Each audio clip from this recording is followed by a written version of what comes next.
ଭାଇ ପ୍ରାଣନାଥ ଆଉ ନ ଆସନ୍ତି ଆମ୍ଭ ପାଖକୁ ହୋ ହାତ।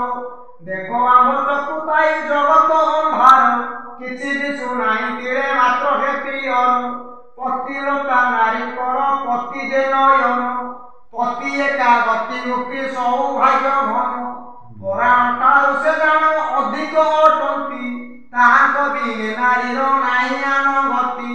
ଗତି ଏକା ଧର୍ମ ଅର୍ଥ କାମ ମୁଖ୍ୟ ହେତୁ ସଂସାର ସାଗର ପାର ହୋଇବାରୁ ସେତୁ।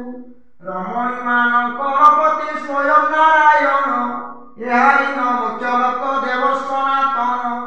ପତି ବିମୁଖ ହୁଅନ୍ତି ଯେଉଁ ନାରୀ ଠାରୁ ସବୁ ଧର୍ମ ସବୁ କର୍ମ ବୃଥା ଯେ।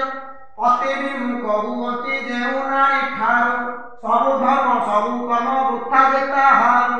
ସକଳ ତୀର୍ଥ ଜପି କରିଥିବା ସ୍ଥାନ ନାନା ଯାଗ ଯଜ୍ଞ କରି ଦେଇଥିବା ଦାନ। ଅଶେଷ ପ୍ରକାର ବ୍ରତ ନିୟମ ପାଳିବ ସେମାନଙ୍କ ଦ୍ୱାରା ଯେତେ ପୁଣ୍ୟ ଲାଭ ହେବ।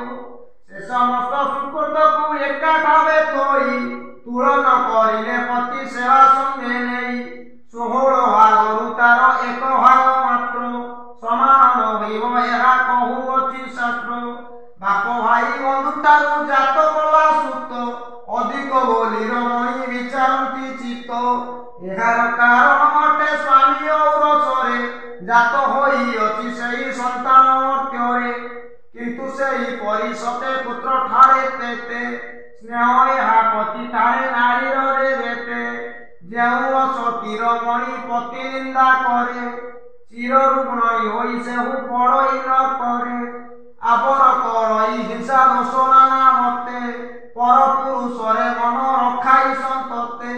ସେ ଅବଳା ବହୁ ପାପ ବହି ନିଜ ମୁଣ୍ଡେ ଅନ୍ତକାଳେ ପଡ଼େ ଗାଈ ରହୁରବ କୁଣ୍ଡେ। ପତିତ କୁଳୀନ ଅବା ନିରୋଗୀ ବା ରୋଗୀ ଦରିଦ୍ର ଅଥବା ହେଉ ଧନ ଧାନ୍ୟ ଭୋଗୀ।